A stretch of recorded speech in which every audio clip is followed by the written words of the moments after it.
건강하게 삽시다. 자, 우리 사무실에도 우리 2층에도 서로 인사들 하겠습니다.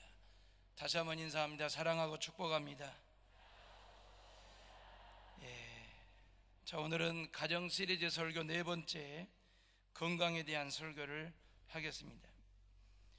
저희 어머니는 시부모님을 오랫동안 모시고 6남매 낳아서 키우셨습니다. 30년 전에 남편을 사별하고 또 6남매 가난한 중에 키우느라고 참 고생 많이 하셨는데 올해로 79세입니다. 70대 중반 정도 되니까 저에게 종종 하시는 말씀이 오래오래 살면 뭐 한다냐, 괜히 자식들에게 짐만 되지, 자식들만 고생시킨다고 이런 말씀들을 종종 하시더라고요. 그럴 때마다 제가 엄마, 다혜 시집가기 때까지는 좀 어쩔는지는 모르겠지만 창조 창업이 장가갈 때까지라도 건강하게 오래오래 사시라고. 그럼 저희 어머니가 그러면 참 좋겠다마는 내가 내 몸을 안다 그러시면서 괜히 자녀들에게 짐될까봐 그냥 건강하게 살다가 잘 죽도록 네가 좀 기도 좀 해줬으면 좋겠다. 이게 그냥 넋두리처럼 하시는 말씀이 아니고 어머니가 진지하게 하시는 그런 말씀들이었습니다. 제가 살던 고향은 참 일이 많은 곳이거든요. 저희 어머니도 주일날만 빼고는 일주일에 6일 정도 일을 나가실 정도로 수박 농사 짓잖아요. 그 다음에 땅콩, 무, 배추 1년 365일 이 농장 경작하는 일들이 멈출 날이 없습니다. 그만큼 일이 많고 돈이 있는 동네입니다. 할머니들 요즘 농촌 농사도 외국인들 노동력을 빌리지 않으면 농사가 안 될 정도로 노동력이 딸리거든요. 80이 다시니 허리가 굽으신 할머니들도 하루 일당 6만 원을 받고 일을 나가시거든요. 아침 주잖아요. 저녁 점심까지 주거든요. 중간에 이제 새 참으로 간식도 나오고. 그러니 이 할머니들이 하루 일당 6만 원을 고스란히 모을 수 있는 거예요. 동네 할머니들이 누가 1,000만 원을 빨리 모으는지 내기를 한다는 거예요. 일당 받아가지고. 그러니 얼마나 돈 많고 일 많은 동네인지를 알만도 하잖아요. 그러니 이게 몸이 성할 날이 있겠습니까? 몸 자체가 안 망가지고 견딘다는 것 자체가 우스운 얘기지요. 그러면서 늘 어머니가 하는 말이 일 다니는 게 편하다는 게 아닌 게 아니라 우리가 봐도 그래요. 일 나가지 않고 집에 계시면 막 어깨 삭신이 쑤시고 막 그런다는 거예요. 근데 일하러 일터에 있으면 잊어버리고 일한다는 거예요. 이야기하는 재미도 있고 일하는 재미도 있고 돈 버는 재미도 있으니까.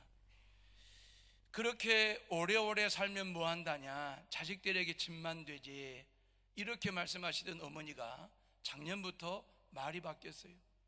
창조 아빠야, 나 오래오래 살고 싶다 그러시는 거예요. 나 오래오래 살고 싶으니까 나를 위해서 기도해 달라고. 그렇게 어머니의 말이 바뀐 거예요. 참 너무 감사하지요. 근데 그럴 만한 이유가, 그럴 만한 계기가 생긴 거예요. 그러니까 우리 어머니에게 건강하게 오래오래 살아야 되겠다라고 하는 삶의 목표가 생긴 겁니다. 그래서 그 이유와 그 계기가 있다 보니까 이제 어머니는 오래오래 살고 싶다라고 하는 이야기를 늘 그렇게 하는 거죠. 그러니까 우리 자녀들의 입장에서는 너무너무 감사하죠. 우리 어머니가 돈보다 일보다 더 중요한 것이 건강이다라고 하는 것을 이제 알으신 거죠. 그러면서 지금은 힘들고 어려울 때는 일을 쉽니다. 그리고 당신의 건강 몸 관리를 하십니다. 영광 읍내의 종합병원에 가셔가지고 이렇게 진단을 받고 하다가 읍내의 종합병원 의사가 좀 개운치 않게 말씀을 하시면 저한테 전화를 하세요. 아무래도 광주 큰 병원으로 좀 가봐야 되겠다. 그러면 이제 가서 모시고 이제 광주 큰 병원 가서 큰 병원 의사한테 시원하게 이야기를 들어야 마음이 놓이시는 그런 모습들입니다. 어머니한테 오래오래 살고 싶다라고 하는 새로운 목표가 생겼다는 게 우리 자녀들에게는 너무 기쁘고 즐겁습니다. 이게 우리 어머니만의 삶의 목표이겠습니까? 여기 모인 여러분들을 비롯해서 이 땅의 모든 생명을 가지고 살아가는 모든 사람들의 목표이지 않을까. 오래오래 건강하게 살고 싶은 마음 말입니다. 우리 옆 사람 보고 인사하시지요. 오래오래 건강하게 사시라고. 오래오래 오래오래 건강하게들 사시라고. 우리는 육체의 건강을 위해서 별의별 노력들을 다 합니다. 운동하고 헬스하고 영양가 있는 보식하고 또 몸에 좋다는 보약 가리지 않고 다 먹거든요. 이게 오래 살 수 있고 장수할 수 있다, 건강할 수 있다라고 한다면 무슨 일이든 다 하고 뭐든지 다 먹습니다. 그래서 우리가 이제 건강 100세 장수 시대가 이게 빈말처럼 들리지 않잖아요. 머지않아 그런 시대가 다가올 것처럼 그렇게 느껴질 정도로 말입니다. 그렇다면 몸뚱아리만 건강하면 되냐 그 말입니다. 오히려 육체의 건강 먹지 않게 정신 건강이 중요하거든요. 이 육체의 건강과 정신 건강의 밸런스, 균형을 이루는 건강 말입니다. 아무리 육체가 건강해도 마음이 건강치 못하고 정신이 건강치 못하면 그 사람 건강한 사람이 아니거든요.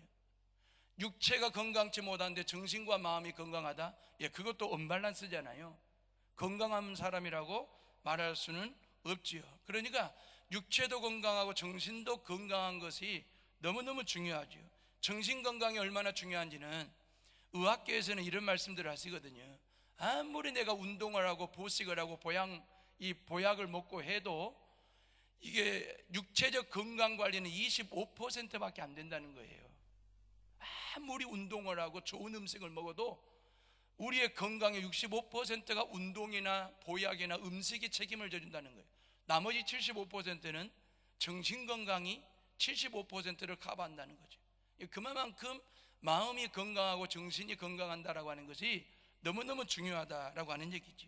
그런데 삶은 스트레스의 연속입니다.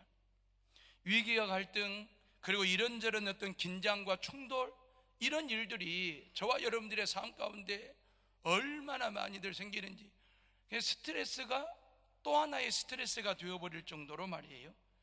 괴로움만 스트레스인 줄 알았어요. 안 되는 일만 스트레스인 줄 알았습니다. 근데 요즘은요, 참 신기하고도 묘한 게 뭐냐면 좋은 일 가지고도, 기쁜 일 가지고도, 잘 되는 일 가지고도 사람들이 스트레스를 받는 일들이 있습니다. 초등학교 입학하는 게 얼마나 즐거운 일입니까? 결혼한다는 게 얼마나 행복한 일입니까? 근데 초등학교 1학년 들어가는 입학생들에게 물어보세요. 네 즐겁냐? 애들의 스트레스가 이만저만이 아닙니다. 결혼하는 청년들에게 물어보세요. 결혼 자체가 행복하지? 물어보면 너나 나나 없이 와, 결혼이 이런 저런 스트레스가 있는지를 모르겠다고. 그러면서 이 넉살 좋은 청년들은 저한테 조용히 뭐라고 하냐면, 목사님 결혼식 한 번만 하기를 천만다행이라고, 다시는 두 번 할 일이 아니고, 이러면서 이제 결혼 자체가 행복한 일인데 결혼식도 본인에게는 스트레스가 된다라고 하는 이야기를 할 정도로, 그러고 보면 인생은 스트레스의 바닷속에 사는 것은 아닐까라는 생각을 해봅니다. 어찌되었건 몸도 건강하고 정신도 건강하게 산다는 것은 행복한 일이고 즐거운 일이고 우리 모두의 바람일 텐데, 그러면 제가 건강에 대해서 설교를 넷째 주에 하겠다고 5주 전에 4주 전에 약속을 했으니까, 그런 목사가 정신건강이나 육체 건강에 대해서 설교하라면 못할 일은 아니지만, 이제 육체나 정신건강에 대해서는 병원 가셔가지고 의사 선생님들에게 듣는 게 훨씬 더 효과적인 얘기라고 보고, 이 시간은 예배드리는 시간이잖아요. 이 자리는 성전입니다. 저는 지금 설교하는 목사고, 그럼 제가 여러분들에게 건강에 대해서 이야기한다고 한다면 육체의 건강이나 정신 건강보다도 영혼의 건강 말입니다. 우리가 영적으로 건강하게 산다는 것이 얼마나 귀한 일이고 축복인지에 대해서 여러분들에게 말씀을 드리고 싶은 거예요. 어찌 보면 예수님 안 믿는 넌크리스찬들은 두 가지 관리만 하면 됩니다. 육체적 건강 관리와 정신 건강 관리만 하면 돼요. 근데 우리는 한 가지 더 숙제가 있습니다. 우리는 육체와 정신뿐만 아니라 우리의 영혼의 건강 관리, 우리가 영적으로 건강하기 위해서 우리가 해야 할, 관리해야 될 일들이 있으니까 어찌 보면 우리는 더 과중한 숙제를 가지고 하루하루를 살고 있다라고 생각할 수도 있죠.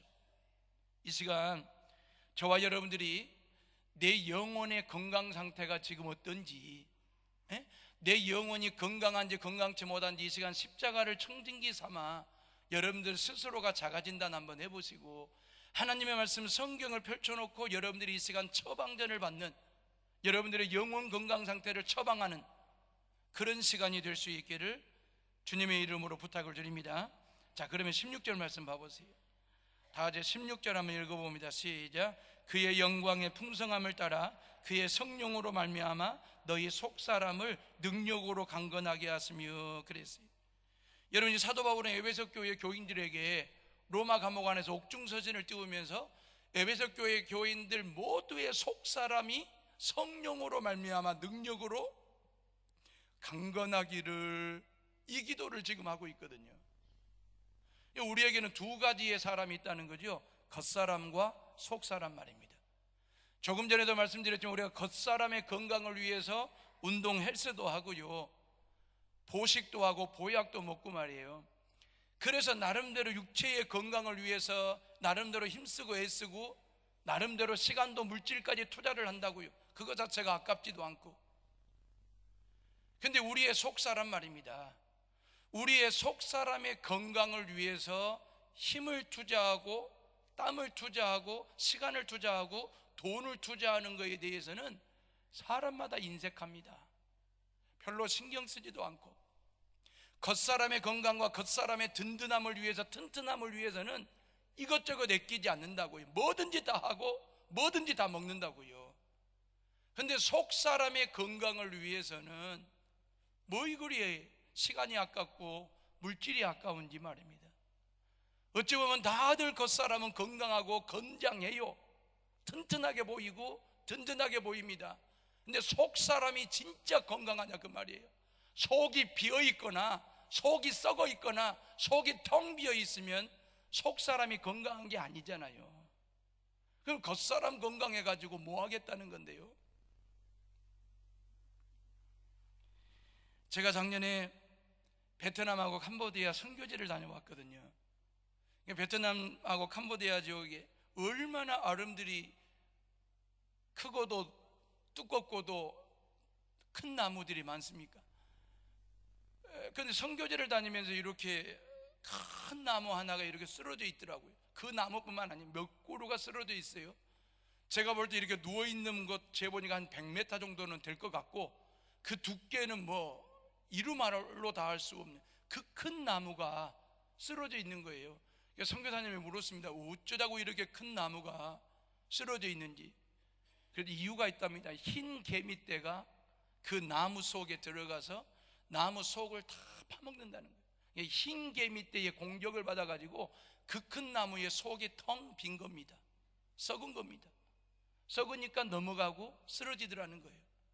아무리 겉사람 겉모습은 대단히 커 보이고 아름들이 두꺼워 보이지만 속이 비고 속이 썩으니까, 속이 공격을 받으니까 그 큰 나무 거목도 쓰러지고 말더라 그 말이에요. 겉으로 볼 때는 거목이었는데 속은 고목이었어요. 속 사람이 고목이 되니까, 속이 고목이 되니까 아무리 겉이 거목이라 할지라도 그 나무가 쓰러지고 말더라 그 말이죠. 여러분들의 속 사람은 지금 어떻습니까? 여러분들의 겉 사람은 지금 어떤 모습입니까? 거목입니까? 고목입니까? 거목이라고 하는 것은 겉과 속이 꽉 들어찼다라고 하는 얘기거든요. 건강하다라고 하는 얘기거든요. 고목은요, 겉은 보기 좋은데 속은 텅 비었고 썩었다라고 하는 얘기거든요. 여러분들의 인생은 거목 인생입니까? 고목 인생입니까? 여러분들의 신앙은 지금 거목 신앙입니까? 아니면 고목 신앙입니까? 우리의 인생이 고목이 되고 우리의 신앙이 고목이면 언제 쓰러질지 언제 거꾸로질지 아무도 모르는, 거기에는 예외가 없습니다. 근데 우리의 겉과 속이 거목이 되어야 되는데, 그래야만이 하나님 앞에 반듯하게 서 있을 수 있고 여러분들의 가정을 반듯하게 떠받드는 기둥 같은 역할을 감당할 수 있을 텐데 어떠세요? 여러분들의 겉사람과 속사람 말입니다. 오늘 사도 바울은요, 그 에베소 교회 교인들에게 속사람이 건강하고 강건하게 되는 비결 딱 하나를 얘기합니다. 오늘 말씀의 16절에 뭐라고 했으면 그의 영광과 영광의 풍성함을 따라 그 성령으로 말미암아 너희 속사람을 능력으로 강건하게 하시오며 그랬어요. 여러분들의 속사람이 강건해지는 방법, 비결 딱 하나, 딴소리 하지 마세요. 오직 성령으로 말미암아, 할렐루야, 오직 성령으로 말미암아 우리의 속사람이 강건해진다라고 말씀하십니다. 재물로 말미암아? 아닙니다. 사회적인 지식이나 스펙으로 말미암아? 아닙니다. 과학으로 말미암아? 아닙니다. 재물로 말미암아? 아닙니다. 체력입니까? 재력입니까? 권력입니까? 아닙니다. 학력입니까? 아닙니다. 성령으로 말미암아. 성령 하나님이 내 안에 꽉 들어찼을 때에 우리의 인생은 거목이 될 수 있고 여러분들의 신앙은 거목 신앙이 될 수 있다는 사실을 믿으시기를 주의 이름으로 축원합니다. 그래서 사도 바울이 갈라디아 교회 교인들에게 갈라디아서 5장 22절 23절에 오직 성령의 열매는 사랑과 일학과 화평과 오래 참음과 자비와 양성과 충성과 온유와 절제 얘기하셨거든요. 이 9가지의 열매로 내 속사람을 꽉 채웠을 때에 속사람이 건강한 신앙생활을 할 수 있다라고 이야기를 했습니다. 사랑하고 기뻐하고 화평케 하고 오래오래 참고 자비롭고 착한 일만 하고 충성하고 온유하고 절제하는 삶을 살게 한다는 거예요. 누가요? 성령께서. 오직 성령으로 말미암아 그랬습니다. 성령께서 우리의 속사람을 강건하게 합니다. 우리의 속사람이 이런 것들로 가득 채워져 있으면 이게 말이에요, 얼굴 표정으로 드러나게 돼 있어요. 성령의 9가지 열매가 내 안을 꽉 채우면 이게 얼굴의 표정으로 그려집니다. 말로, 입으로 표현됩니다. 몸으로 행동, 액션을 합니다.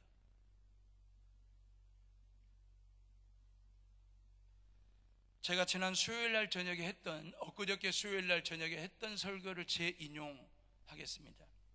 얼굴은 내 것입니다. 근데 표정은 내 것이 아닙니다. 얼굴이 잘생겼냐 못생겼냐 하는 것은 그건 내 것이니까, 표정은 말입니다, 내 것이 아니고 남의 것입니다. 내가 어떤 표정을 짓느냐를 남이 보고 나를 좋아라 하기도 하고 나를 싫어라 하기도 하고 내게 가까이 다가서기도 하고 내게서 멀어지기도 합니다. 내가 어떤 표정을 짓느냐에 따라서. 남이 나를 볼 때의 얼굴 보는 게 아닙니다. 남이 나를 볼 때의 표정을 봅니다. 그래서 얼굴은 내 것이지만 표정은 남의 것이 되는 거예요. 우리 몸에는 몇 개의 굴이 있습니다. 구멍 말입니다. 10개의 굴이 있고 10개의 구멍이 있는데 그 10개의 굴 중에 7개가 얼굴에 있습니다. 콧구멍 2개 있잖아요. 양쪽에 귓구멍 2개 뚫어놨잖아요. 굴. 눈에다가 2개의 굴을 하나님이 내놓으셨습니다. 또 하나 6개다. 하나는 뭡니까? 입에 구멍이 나 있습니다. 7개의 굴을 하나님께서 적재적소에 적당하게 조화와 균형을 이루도록 배치를 하셨어요. 양쪽에다 귓구멍을 뚫어서, 귀굴을 뚫어서 모든 사람들이 이야기를 다 듣도록 앞에다가 2개의 눈을 굴을 뚫어 넣으시고 앞을 보게 하시고, 콧구멍을 위에서 뚫었으면 큰일 납니다. 비가 올 때 얼마나 힘들겠어요. 밑에서 딱 코 굴 2개를 뚫어가지고 입도 마찬가지. 그리고 이 7개의 굴 속에다가 을을 집어넣으셨어요. 을이 뭡니까? 정신이거든요. 정신 빠졌다는 말이, 얼 빠졌다는 말이 정신을 놓았다, 정신 빠졌다 그런 얘기잖아요. 7개의 굴에다가 정신을 넣어두었다 해서 이게 얼굴이에요. 얼굴. 너무너무 중요한 거잖아요. 이 얼굴이 바로 7개 구멍에다가 얼을 넣어서 얼굴이 된 건데, 우리가 이렇게 살아가면서 이 얼굴 가지고 표정을 그려낸다, 이 입을 가지고 말로 표현한다, 얼마나 중요한 건지. 제가 여러분들 설교 시간에 여러분들 우아래층 다 둘러보면서 설교할 때에 여러분들의 얼굴을 보겠습니까? 여러분들의 표정을 보겠습니까? 여러분들의 표정을 보는 거예요. 잔잔한 미소를 가지고 저를 주시하면서 위로부터 내리시는 하나님의 은혜의 말씀을 한 말씀도 놓치지 않으려고 사모하는 그런 표정으로, 그런 자세로 하나님의 말씀을 듣고 있는 성도들을 보고 있노라면 제게 힘이 납니다. 근데 교회 안에도 저 북한의 김정은이처럼 얼굴이 막 무뚝뚝해 가지고 그 막 얼굴에서 막 무뚝뚝이 뚝뚝뚝 떨어지는 그런 얼굴 말이에요. 32살짜리 김정은이가 그러고 있어요 지금. 그 옆 동네 러시아의 푸틴 대통령, 와 얼마나 무서운지, 그 눈매가 얼마나 사나운지. 왜 그렇게 웃동네는 그렇게 무뚝뚝하고 사나운지 모르겠어요. 나는 푸틴이 한 번도 웃은 것을 본 적이 없거든요. 왜 그럴까요? 그 사람들의 겉사람은 화려하지요. 일국의 대통령 아닙니까? 어찌됐든 일국의 대통령으로 겉사람은 화려할는지는 몰라도 그들의 속사람이 어떤지 말입니다. 속사람이 무뚝뚝하니까 표정 자체가 무뚝뚝한 거예요. 속사람이 무서운 거 싸움닭에 들어가 있으니까 겉사람의 표정 자체가 그냥 싸울 것처럼 말이에요. 매서운 표정을 짓고 살아가는 거거든요. 스데반을 봐보세요. 복음 전하다가 돌에 맞아 죽어요. 돌무덤이 됩니다. 겉사람은요 피투성입니다. 겉사람은요 참으로 연약하기 그지없는, 부족하기 짝이 없는, 온몸이 만신창이 피투성이가 됩니다. 겉사람을 봤을 때에. 근데 그의 속사람은 성령으로 충만해가지고 주의 복음을 증거하는데 돌팔매질, 여기저기 사방팔방에서 큰 돌, 작은 돌, 날카로운 돌, 매끄러운 돌들이 사정없이 날라와 온몸을 다 피투성이가 되도록 때려도 그의 얼굴은 천사의 얼굴이었더라 그랬거든요. 겉사람은 보잘것없지만 스데반의 속사람이 성령으로 충만하게 되니까 돌에 맞아 죽는 그 순간에도 스데반은 천사의 얼굴을 가지고 하나님의 나라를 바라보면서 순교의 길을 뚜벅뚜벅 걸어가고 있는 그 스데반 집사님의 모습 말입니다. 스데반도 똑같이 우리랑 같이 7개의 굴을 얼굴에 가지고 있다고요. 근데 스데반 집사님은 7개의 굴 속에다가 얼을 담은 게 아니고 영을 담아 놓은 것 같습니다. 성령 말입니다. 그래서 제가 만든다는데 스데반 집사님은 얼굴이 아니고 영굴이에요. 영굴 말입니다. 영을 굴 속에 담아두고 살아가는, 우리 모든 성도들은 얼굴 가지고도 살아야 되겠지만 여러분들의 얼굴이 아니고 여러분들의 얼굴이 영굴이 될 수 있기를 주의 이름으로 축원합니다. 우리 옆 사람 보고 인사합시다. 영굴을 가지고 삽시다. 영굴. 여러분, 겉사람이 중요하지 않다는 말이 아니라 중요하지만 우선순위를 얘기할 때에 속사람이 더 중요하다 그 말이에요. 여러분들의 속사람을 뭘로 채우고 사느냐, 거기에 따라서 표현이나 표정이나 행동이 달라지고 삶의 질이 달라지고 신앙의 격이 달라지기 때문에, 고로 속사람이 건강한지 건강치 못한지 이 시간 십자가를 청진기 삼아 진단해 보시고 성경을 펼쳐놓고 처방전을 써내려가는 성도들 되시기를 간절히 바라고, 여러분 모두가 다 속사람이 강건하기를 주의 이름으로 축복합니다. 자, 우리가 영적으로 강건하려면 17절 말씀 봐보세요. 다 같이 17절을 읽어봅니다. 시작. 믿음으로 말미암아 그리스도께서 너희 마음에 계시게 하시었고 너희가 사랑 가운데서 뿌리가 박히고 터가 굳어져서 그랬어요. 자, 우리가 영적으로 건강하려면 내 안에 주님이 계신다라고 하는 그 믿음과 사랑에 흔들림이 없어야 된다는 거예요. 우리의 몸이 건강하려면 우리 몸 안에 무엇인가를 넣어야죠. 그게 뭡니까? 음식입니다. 참 영양가 있는 좋은 음식을 넣어두면 우리의 몸이 건강해요. 상한 음식을 먹으면 몸이 상해집니다. 우리의 정신이 건강하고 초롱초롱 이렇게 빛이 나려면 우리의 정신, 우리의 마음속에 참 좋은 걸 담고 살아야만이 우리의 정신 자체가 맑아집니다. 마찬가지로 우리의 영혼도 내 영혼 속에 무엇을 넣고 사느냐, 이게 중요한 거죠. 바로 오늘 말씀에 사도 바울은 뭐라고 얘기했습니까? 저와 여러분들의 영혼 속에 주 예수 그리스도가 계심을, 그걸 믿고 그런 사랑에 흔들림이 없기를 그렇게 기도하고 있잖아요. 여기에 계신다, 거하신다 라고 하는 말은 헬라어로 2개의 단어가 있습니다. 첫 번째는 파로이케오라고 하는 말이 있습니다. 계신다, 거하신다. 예수 그리스도가 내 안에 계신다, 거하신다 할 때에 첫 번째 헬라어는 파로이케오. 파로이케오라고 하는 말은 뭔 말이냐면 텐트를 칠 때, 텐트를 만들 때, 세울 때 파로이케오라고 얘기하는 거예요. 텐트 안에 내가 거하고 텐트 안에 들어가기 위해서 파로이케오 그 말이거든요. 다시 말하면 예수님이 내 안에 계실 때에, 예수님이 내 안에 거하신다라고 할 때에 예수님께서 내 마음의 중심에, 내 영혼 안에 텐트 하나 칠 정도로. 텐트는 어떤 용도인데요? 이동 가능한 거잖아요. 영구적인 게 아니잖아요. 언제든지 개서, 이건 일시적인 거잖아요. 다시 말하면 예수 그리스도가 저와 여러분들 안에 들어와 계신다, 거하신다고 할 때에 바로 이 케어 말이에요.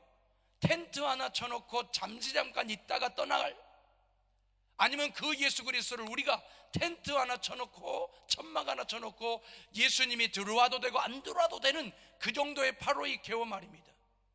우리의 마음의 중심에, 우리의 영혼 중심에 텐트 하나 쳐놓고 말이에요. 예수님 모시면 되겠느냐 그 말이에요. 여기서 계신다, 거하신다라고 하는 또 하나의 헬라어는 카도이케오입니다. 카도이케오라고 하는 말은 영구적인 건물을 말하는 거예요. 영구적인 건물 말입니다. 그래서 영원히 거주한다라고 하는 말인데, 예수 그리스도가 우리의 마음의 중심에 들어오신다 라고 얘기할 때에 이건 바로 카도이케오를 이야기하는 거거든요. 그래서 우리를 성전 삼으셨다라고 말씀하셨잖아요. 고린도전서 3장 16절에 너희가 하나님의 성전인 것과 하나님의 성령이 너희 안에 거하시는 것을 알지 못하느냐 그랬어요. 하나님의 영이 내 안에 들어오심으로 내가 성전이 된 거예요. 우리 예수님은 저와 여러분들의 영혼 속에 영원히 편치 않는 사랑을 가지고 우리 안에 계시기를 원하십니다. 그래서 카도이케오 말이에요. 우리를 성전 삼으셨어요. 내 안에 계신 예수 그리스도 말입니다. 그분은 내 안에 들어오시면 나가지 않는, 있어도 되고 없어도 되는, 모셔도 되고 모시지 않아도 되는 그런 예수 그리스도가 아니라 영원토록 나와 함께 하실, 그래서 나 같은 걸 성전 삼으시고 내 안에 들어오셔서 나로 하여금 성도 되게 하신 그 하나님의 사랑 말입니다. 여러분들의 마음의 중심이, 삶의 중심이, 여러분들의 영혼 중심이 성전 되기를 주의 이름으로 축원합니다. 지갑의 가치는 말이에요, 지갑 자체에 있는 게 아니에요. 그 지갑 속에 돈이 얼마나 있느냐, 돈의 액수에 따라서 그 지갑의 가치가 달라져요. 마찬가지입니다. 우리의 가치 말입니다. 저와 여러분들의 가치는 나라고 하는 존재 때문에 가치가 결정나는 게 아니고 내 안에 누가 계시느냐 그 말이에요. 내 안에 누구를 모시고 사느냐. 저와 여러분 모두는 다 성령 하나님을 모셨기에, 성전되었길래, 성도이길래, 그래서 저와 여러분들에게는 그것 때문에 우리는 가치 있는 존재로 살아가는 하나님의 거룩한 백성이라는 사실에 대해서, 이 믿음에 대해서 흔들림이 없기를 주님의 이름으로 부탁을 드립니다. 몸이 음식을 담고 있을 때에 건강해지고 마음이 좋은 것을 품고 있을 때에 마음이 건강해지는 것처럼 우리의 영혼도 하나님을 담고 있으면 건강해지는 거거든요.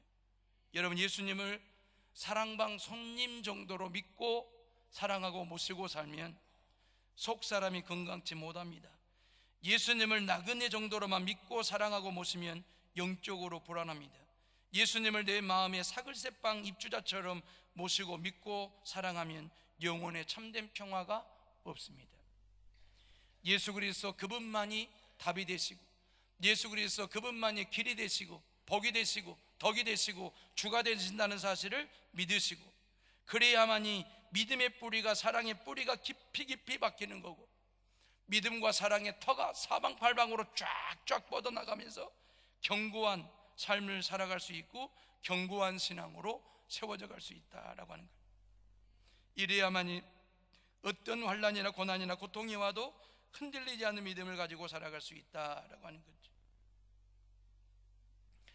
저와 여러분들의 믿음과 사랑에 흔들림이 없기를 간절히 기도합니다. 그래서 여러분들의 믿음의 뿌리가 깊이 박히는 역사, 여러분들의 사랑의 터가 넓게 견고하게 세워지는 은혜의 역사 말입니다. 건강이 흔들리면 병나는 거잖아요. 관계가 흔들리면 틀어짐이 생기는 거잖아요. 신앙이 흔들리면 넘어지고, 가정이 흔들리면 불행해지고, 그래서 뿌리를 깊이 박아야 하고 터가 견고하게 굳어지도록 기도하라고 사도 바울은 이야기를 한 거거든요. 19절 말씀 봐보세요. 19절 말씀 다 같이 읽어봅니다. 시작. 그 넓이와 길이와 높이와 깊이가 어떠함을 깨달아 하나님의 모든 충만하신 것으로 너희에게 충만하게 하시기를 구하노라 그랬어요. 우리를 향한 하나님의 사랑과 그 하나님을 향한 우리의 믿음의 넓이와 길이와 높이와 깊이가 어떠한지 깨달으라는 거예요. 우리의 속사람이 건강하면 우리를 향한 예수님의 사랑의 넓이를 경험할 수 있습니다. 그분의 사랑의 깊이를 측량할 수 있습니다. 그분의 사랑의 높이를 잴 수 있습니다. 사랑의 길이를 측량할 수 있습니다. 여러분, 예수님의 사랑의 넓이는 모든 족속에게 미칩니다. 제한이 없습니다. 예수님의 사랑의 넓이는, 예수님의 사랑의 길이는 끝이 없습니다. 영혼부터 영혼까지이니까. 사랑의 깊이는요, 가장 낮고 낮은 자리에까지 다다르는 사랑입니다. 사랑의 높이는요, 우리를 천국까지 끌어올리는 그런 사랑의 높이를 가지고 계십니다. 5월 가정의 달에 선포한 가정 시리즈 설교의 핵심은 믿음과 사랑입니다. 부부 간에, 부모와 자식 간에, 이웃 간에, 성도들 간에 믿음과 사랑에 흔들림이 없으면 부부는 행복하고, 부모와 자식 간에는 돈독한 행복을 다지는 가정생활을 할 수 있고, 이웃 간에는 신뢰가 구축이 되고, 성도들 간에는 진정한 십자가의 사랑을 나누면서 살아갈 수가 있고요. 잘 생각해 보세요. 이 5월 가정의 달에 믿음과 사랑에 흔들림이 있는지 흔들림이 없는지, 흔들리고 있다고 한다면 가정이 건강할 수 없지요. 여러분들의 신앙이 건강할 수가 없지요. 근데 믿음과 사랑에 흔들림이 없다면 여러분들은 여전히 건강한 사람들이에요. 물론 육체의 건강도 마음의, 정신의 건강도 중요하겠지만 무엇보다도 우리의 영혼이 건강해야 되거든요. 우리의 영이 건강해야 이 대한민국을 건강한 나라로 만들어갈 수가 있으니까요. 그러기 위해서는 우리가 할 일이 있습니다. 여러분들의 믿음과 사랑이 흔들리지 않는, 여러분들의 속사람이 강건하기를 원하신다면 여러분들이 꼭 하셔야 될 일이 있습니다. 그게 뭐냐면 15절 말씀이에요. 우리 다 같이 한번 읽어봅니다. 시작. 이름을 주신 아버지 앞에 무릎을 꿇고 비노니. 그래서 무릎을 꿇고 빈다, 무릎을 꿇고 기도한다. 이게 너무너무 중요한 거예요. 무릎 꿇어 기도함이 없으면 우리의 속사람이 강건해질 수가 없고, 믿음과 사랑에 흔들림이 생깁니다. 기도가 없으면. 사도 바울은 로마 감옥 안에서 무릎을 꿇어 하나님께 기도했다 그랬거든요. 우리 교회에서 지난 금요일 날 저녁에 북한 선교 세미나를 했습니다. 어제 하루 종일 오전 10시부터 오후 5시까지 북한 실상에 대해서, 북한에서 10년 동안 살다가 오신 캐나다 국적을 가지고 계신 목사님을 통해서 말이에요. 그 북한 땅에서 11년 동안 치과병원도 하시고 산부인과 병원을 운영하시고 어린이집을 이렇게 개원해서 했던 그 목사님이 캐나다에서 오셔가지고 네 분의 강사 목사님, 선교사님들, 그리고 중간중간에 세터민들, 탈북민들이 와가지고 간증을 하는 북한 선교 세미나를 했거든요. 근데 이구동성으로 하시는 얘기가 기도 얘기였습니다. 저 북녘 땅을 위해서 기도해 주십시오.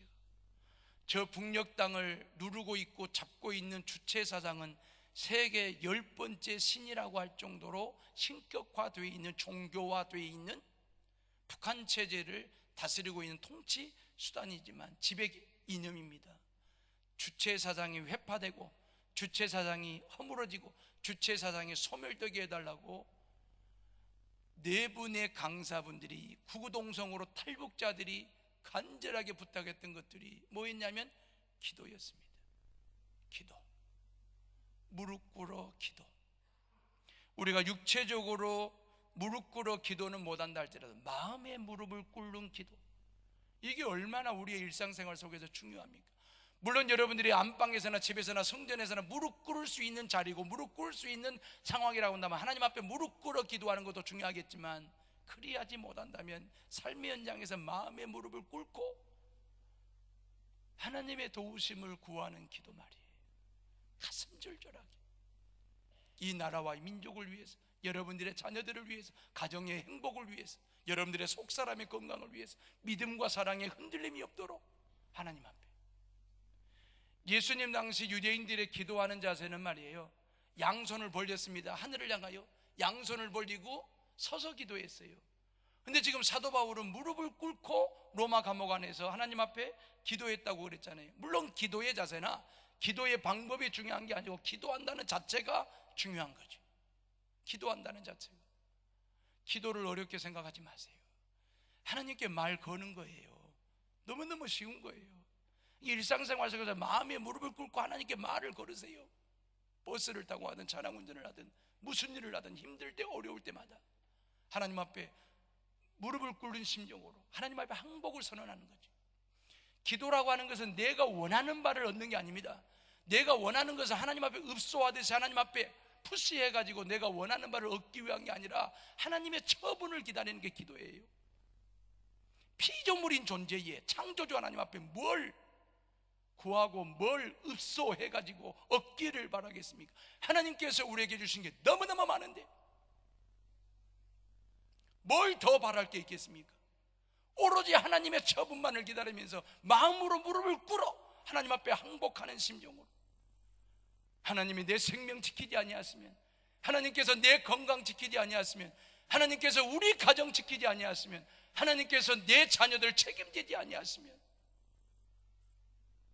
어쩔 수 없는, 아무것도 할 수 없는 피조물임을 알고 고백하고 인정하면서 마음으로 무릎을 꿇어 하나님의 처분만 기다리면서 절절한 기도를, 절박한 기도를 하나님 앞에 드리는 것, 이것이 바로 여러분들의 가정을 살리는 길이고 여러분들의 자녀들을 살리는 길이고 여러분들에게 믿음과 사랑에 흔들림이 없고 여러분들의 속사람이 성령으로 말미암아 강건케 되는 길이고 방법이라는 사실을 믿으시기를 주의 이름으로 축원합니다. 기도하겠습니다.